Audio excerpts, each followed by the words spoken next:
As Capcom accidentally leaked the release date for Street Fighter 6, they're having a really bad string of leaks, but we're going to jump into it in this video right here. There's a photo going around on the internet from the PlayStation Store going over some packages for Street Fighter 6, one of which is the Standard Edition, the Deluxe, and Ultimate, and all of them show the release date on it. Now, I didn't think it would release in February or March. I was still hopeful, but let's go over it. Let's watch to the end, and I'm going to go over everything that we need to from this graphic here. So all of these are limited time pre-orders, and all of them seem to come with Outfit 1 Color 10 for 6 characters. Now, I'm confused what characters those could be, or why is it only 6 characters? Headphones are still on from my stream earlier, twitch.tv/BigNastyKale, come through. Or do they let you pick which 6 characters it's going to be? I don't know. It seems like a really weird thing to say. Why wouldn't they just offer this special color for all the characters? I don't think they lose anything by doing that. Also comes with special titles and stickers. I'm assuming this is going to be like an early adopter special so that you can equip those, but honestly, no one really cares about them.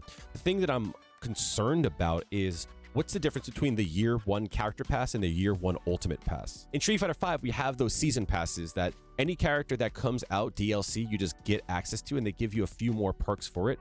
But what's the difference between that being the Character Pass and the Ultimate Pass? Maybe the Ultimate Pass gives you new maps as well as the characters. It's a really weird distinction. At the time of this recording, it's December 7th, 2022, and the Video Game Awards happens tomorrow night. So we might get some information on this, and maybe this is a leak based upon some information that they wanted to share about Street Fighter 6 at the awards. So why is this date important, and how does it affect Street Fighter 6's timeline for 2023? Well, let's also look at EVO, which, correct me if I'm wrong, I believe it comes August of 2023. So that gives us July, 2 months to play around with Street Fighter 6. But I mean, we have the betas. We've been playing the game here and there, so it's not like everyone is going to go in fresh. It was obvious that they were going to drop Street Fighter 6 before EVO 2023 because we couldn't play Street Fighter 5 at EVO another year. The game is, I'm not going to say it's dead because I don't want to hear anyone talk about like this being a dead game, but it doesn't have the same interest that it had a year ago, 2 years ago. Personally, I was hopeful that it was going to come in April or May, June the latest. So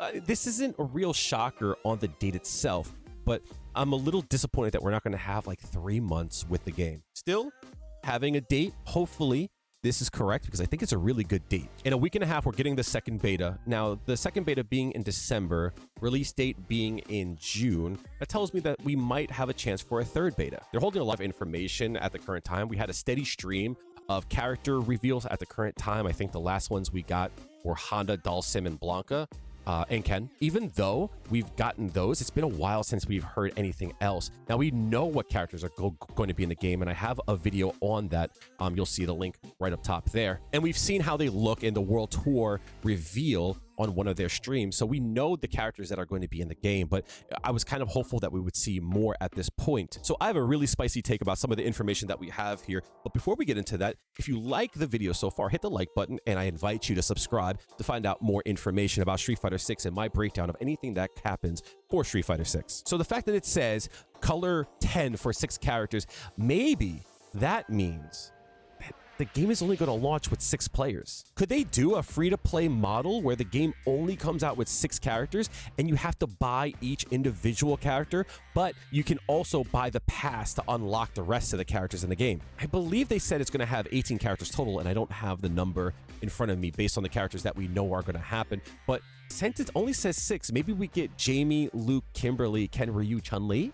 That could be a possibility. Now, I'm for the free-to-play model. Look, I've been playing Overwatch 2 like crazy, and they went free-to-play. But the part that concerns me is the monetization model for Overwatch 2 is really aggressive. And although I want Street Fighter 6 to make money, and I want Capcom to make money, I have no problem with having to pay for something that I really enjoy.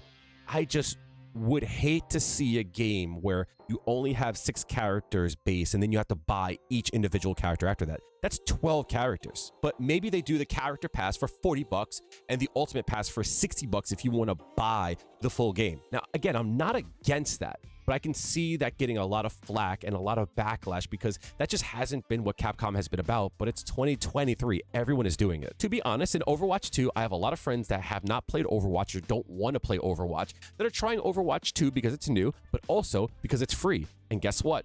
They're buying the battle passes. You know, they're getting sucked into the ecosystem that Blizzard has made because the game is free. So this kind of puts the yearly passes into perspective a little bit different if we think about it from a free-to-play game.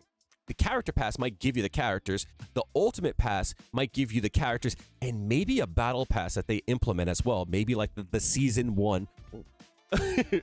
Maybe the season 1 battle pass will be included in that as well. I've always said Street Fighter would do well with the battle pass because, you know, there comes a point where you go, why am I playing this game? I'm just playing game after game after game. Having a battle pass will get you to shoot towards something. But if you give me the chance to pre-order it right now, just shut up and take the money. I'll buy it, give it me, and bring it to me a few days earlier so I can get first access to this game. I would love for that. So we've already seen so much, and we just need a little bit more information here and there along the way to whet our appetite, because I'll be honest, I want to be hyped for this game. I want to constantly have this energy of just like win, win, win, win, win, win, win, win. Lately, Capcom has dropped the ball because we haven't had a lot of information since the last trailer that we got, but you know what? Thumbs up to them for this one. But if you guys want to see what characters are going to be in Street Fighter 6, we got that leak a few months ago, and everything so far has been right about it. So if you want to watch and see my take on what characters are going to be in Street Fighter 6, I got a video on screen that I know that you guys would love, and you guys should check it out. I'll see you guys then. Have a good one. I'll see you guys soon. Mwah.